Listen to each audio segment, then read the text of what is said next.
Pohon mangga, buahnya lebat, secangkir kopi diminum hangat. Selamat sejahtera para sahabat, sambut ceria dengan semangat. Salam sejahtera saya ucapkan kepada pensyarah MPU 21032 Penghayatan Etika dan Peradaban, Puan Fariha.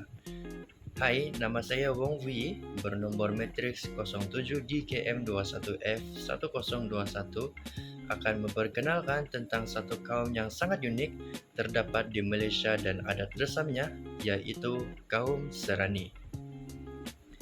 Papia Kristang ialah bangsa Serani, iaitu hasil kacukan masyarakat Belanda dan Portugis yang berkahwin dengan orang Melayu pada zaman Kesultanan Melayu Melaka.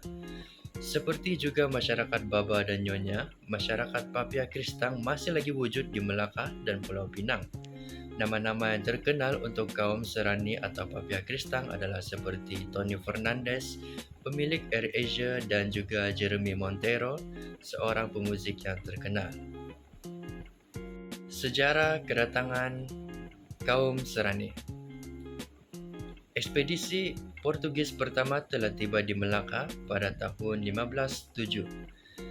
Melaka menjadi pangkalan strategik bagi pengembangan Portugis di Hindia Timur di bawah negeri Portugis India sejak April 1511. Pada tarikh tersebut, Afonso de Albuquerque berlayar dari Goa ke Melaka dengan angkatan kira-kira 1,200 askar dan 17 buah kapal. Dengan itu juga, maka perkawinan antara pihak berkuasa Portugis dan penduduk tempatan telah digalakkan oleh Afonso de Albuquerque bagi menyebarkan ajaran Kristian, memenuhi rancangan sebagai Viceroy India. Satu surat daripada Raja Portugal memastikan pembebasan dan pelepasan cukai untuk rakyat Portugis bujang yang keluar negara dan berkahwin di Melaka. Perkawinan campur berkembang pesat digalakkan oleh pemerintah Portugis. Kira-kira 200 pasangan mendaftar pada 1604. Mubalik Jesuit Francis Xavier menghabiskan beberapa bulan di Melaka pada tahun 1545, 1546 dan 1549. Hubungan dengan Portugal berakhir pada tahun 1641 apabila mereka ditewaskan oleh Belanda dan Melaka Portugis ditangkap. Melaka diserahkan kepada British selepas perjanjian Anglo-Belanda pada tahun 1824 di Bangkahulu di Sumatera. Walau bagaimanapun, hubungan perdagangan kekal dengan koloni Portugis di Macau yang berpanjangan sehinggalah ke hari ini. Orang Kristang bertutur dalam bahasa Kristang. Bahasa Kristang ini adalah sejenis bahasa Kreole yang berasaskan bahasa Portugis, bahasa Melayu dan bahasa Inggris. Kristang berasal daripada perkataan Portugis Kristau yang bermaksud Kristian. Papia Kristang tidak diajar di sekolah dan diwarisi turun-temurun. Oleh itu, bahasa ini semakin pupus di Malaysia. Berikut merupakan contoh-contoh ayat bagi bahasa Kristang.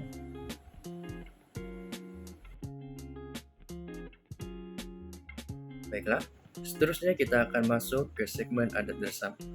Terdapat banyak adat dersam yang terdapat dalam kaum Serani. Antaranya ialah makanan, pakaian, musik dan tarian, pesta, dan perkawinan serta pengebumian. Makanan bagi kaum Serani ini diilhamkan oleh laluan maritim Portugis dan tanah jajahan mereka yang lain, yaitu ayam atau daging babi Vindaloo berasal dari tanah jajahan Portugis dari Goa di India. Orang Portugis membawa cili ke Melaka dan telah mewujudkan devil curry, hidangan yang dibuat dengan buah keras dan cilian yang banyak. Portugal mempunyai pengeluaran telur yang besar, terutama abad ke-18 dan ke-19. Gula yang datang dari tanah jajahan Portugis adalah inspirasi untuk mencipta tat telur. Pakaian masyarakat kaum Serani langsung tidak menampakkan mereka ini orang Portugal, di mana mereka lebih suka memakai seluar, tidak kira jantina meskipun mereka dulu juga berkebaya. Namun, mengikut pakaian tradisional mereka, pakaian wanita Serani adalah gaun yang berlengan besar dan lelakinya mengenakan baju sut sama seperti di barat. Muzik dan tarian orang Papua Kristang dikenali sebagai Branyo. Melodi Branyo yang popular adalah Jingkeli Nona sebagai lagu kebangsaan tidak rasmi untuk kaum Serani yang berketurunan Portugis. Pesta Intrudu. Pesta Intrudu menjadi perayaan pertama dalam kalender mereka. Tidak ada tarikh tetap dalam kalender Masihi, namun dalam kalender Kristian, ia jatuh pada 40 hari sebelum Christmas atau pada hari Ahad sebelum ketibaan Ash Wednesday. Ianya merupakan pesta penyembahan air antara satu sama lain. Ianya juga merupakan simbolik pembersihan yang disambut sebelum semua orang Roman Katolik berpuasa selama 40 hari. Pesta Sanchong. Pesta Sanchong dikenali sebagai pesta lampu. Ianya diadakan pada setiap 23 Jun dan semua masyarakat Portugis akan memasang lampu dan lilin di dalam ataupun di sekitar rumah mereka dengan jumlah yang banyak. Seterusnya, perayaan San Pedro. Perayaan San Pedro dilakukan sebagai tanda penghargaan kepada laut dan pekerjaan mereka sebagai nelayan. Ianya diraihkan pada 29 Jun iaitu 6 hari selepas Pesta Sanchong. Para nelayan menaikkan perahu mereka, bersihkan dan hias dengan paling kreatif. Ia adalah perayaan khas untuk nelayan sebagai mengingati Saint Peter, ketua pertama dalam semua mazhab. Dia adalah seorang nelayan dan pesta itu adalah memperingatikan hari lahirnya. Tujuan perayaan ini juga adalah untuk memohon perlindungan. Dan akhir sekali adalah perayaan Christmas. Perayaan Christmas merupakan kemuncak perayaan bagi orang Portugis. Di kampung Portugis, kemeriahan hari Natal ataupun hari Christmas sudah dirasa pada minggu pertama Desember. Semua rumah pasti dihias dan dipasang lampu kelip-kelip berwarna-warni. Masyarakat Serani memang gemarkan hiburan dan dikatakan minuman keras menjadi satu kemestian dalam perayaan dan upacara masyarakat mereka. Ketua kampung mereka digelar sebagai regidor. Wanita Portugis telah diajar memasak sejak dari kecil, disebabkan itulah mereka mampu memasak dengan baik. Mereka yang sudah bercerai tidak dibenarkan berkahwin selagi bekas pasangan mereka masih hidup.